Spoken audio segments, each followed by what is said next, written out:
Logika mistika adalah gabungan dua konsep yang tampak bertolak belakang. Logika adalah cara berpikir rasional berdasarkan fakta dan penalaran, sedangkan mistika berkaitan dengan hal-hal gaib, spiritual, atau di luar nalar manusia.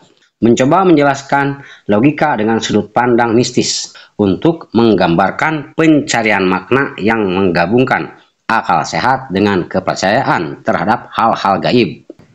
Paham mistis bisa berdampak positif atau negatif terhadap kemajuan suatu bangsa, tergantung pada bagaimana masyarakat mengelolanya.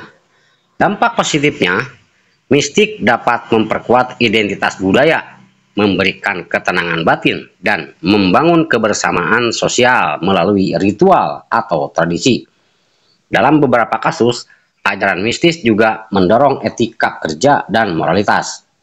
Namun, dampak negatifnya, jika terlalu dominan, bisa menghambat perkembangan ilmu pengetahuan, rasionalitas, dan inovasi, karena masyarakat lebih mengandalkan hal-hal supranatural daripada solusi berbasis sains dan teknologi. Akibatnya, bangsa yang terlalu terjebak dalam pola pikir mistik cenderung mengalami stagnasi dalam ekonomi, pendidikan, dan kemajuan teknologi. Kemudian, bagaimana dengan negara kita, negara Indonesia? Di Indonesia, pengaruh mistik masih cukup kuat dalam budaya dan kehidupan sosial, terutama di daerah-daerah yang masih menjunjung tinggi tradisi leluhur. Dalam beberapa aspek, mistik memperkaya budaya dan seni, seperti dalam ritual adat, pengobatan tradisional, serta sistem kepercayaan yang mempererat solidaritas masyarakat.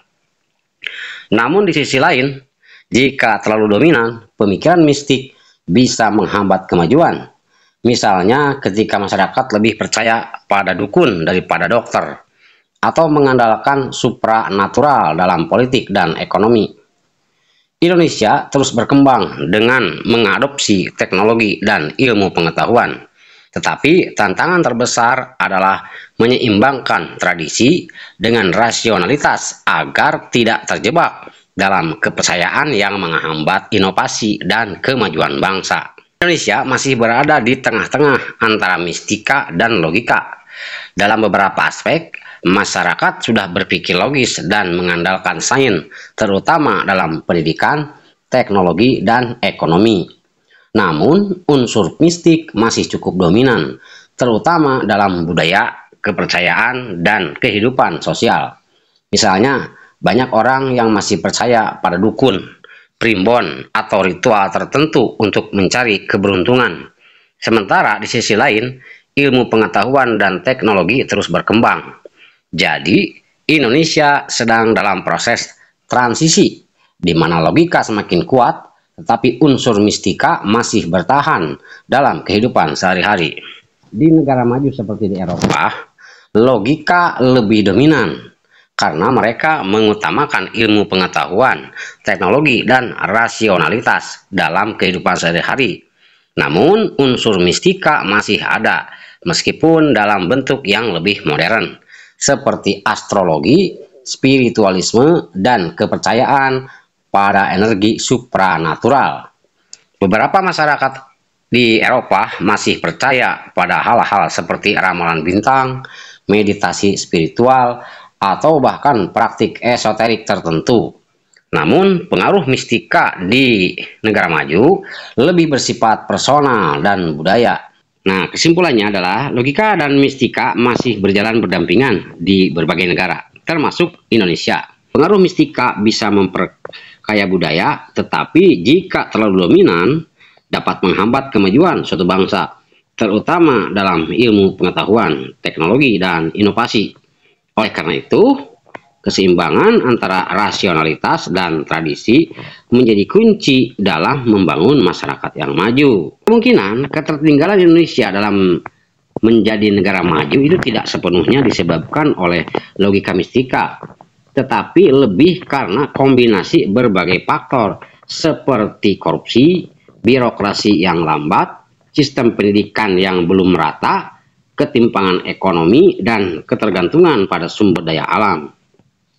Namun, Pemikiran mistik yang masih kuat di beberapa lapisan masyarakat bisa menjadi salah satu hambatan, terutama jika menyebabkan ketidakpercayaan terhadap sains, inovasi, dan kerja keras yang berbasis rasionalitas.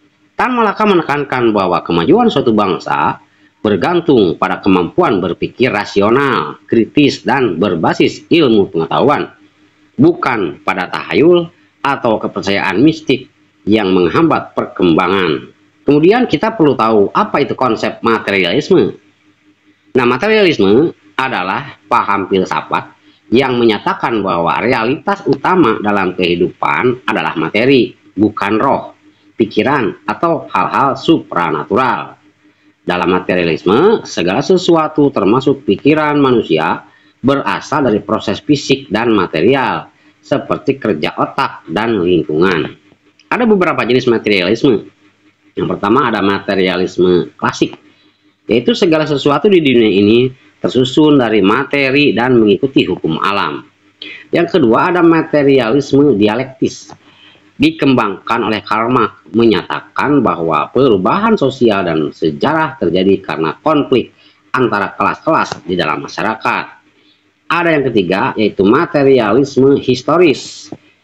Hal ini menjelaskan bahwa perkembangan sejarah manusia dipengaruhi oleh kondisi ekonomi dan produksi materi.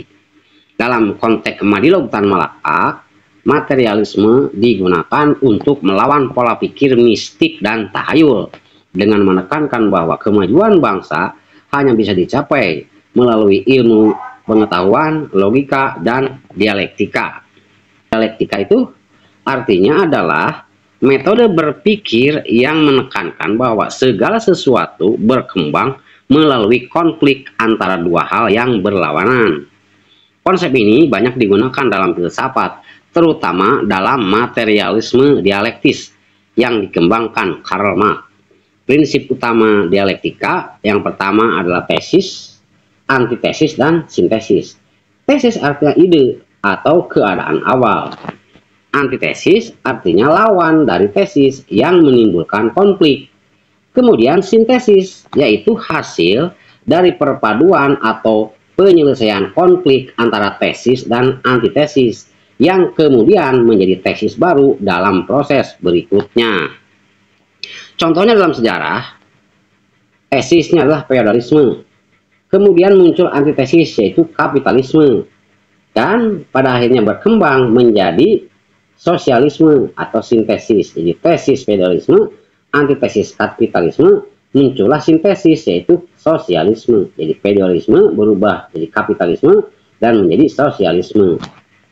Kemudian kepercayaan mistik atau tesis ditentang oleh pemikiran ilmiah yaitu antitesis, menghasilkan sintesis yaitu masyarakat yang rasional. Dalam Madilog, Tan Malaka menggunakan dialektika untuk menjelaskan bagaimana masyarakat harus terus berkembang melalui pemikiran kritis, menggantikan cara berpikir mistik dengan logika dan ilmu pengetahuan. Apa itu logika? Logika adalah ilmu yang mempelajari cara berpikir yang benar dan sistematis untuk mencapai kesimpulan yang valid. Logika digunakan untuk membedakan mana argumen yang masuk akal dan mana yang keliru. Ada beberapa jenis logika. Yang pertama ada logika deduktif, yaitu menarik kesimpulan dari premis umum ke kasus khusus. Contohnya, semua manusia itu pasti mati.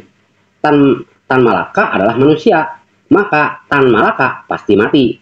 Nah itu ya, itu logika deduktif. Yang kedua ada logika induktif. Contohnya, menarik kesimpulan dari kasus khusus ke teori umum. Contohnya, beberapa negara maju mengutamakan sains dan logika. Maka, negara yang ingin maju harus mengutamakan sains dan logika. Gitu. Kemudian yang ketiga ada logika dialektis. Ini digunakan dalam filsafat materialisme, menekankan perubahan melalui kontradiksi dan perdebatan untuk menemukan kebenaran. Dalam Madilog, Tan Malaka menekankan pentingnya logika agar masyarakat berpikir rasional, tidak mudah percaya pada mitos, dan mampu memecahkan masalah dengan pemikiran yang kritis dan berbasis ilmu pengetahuan.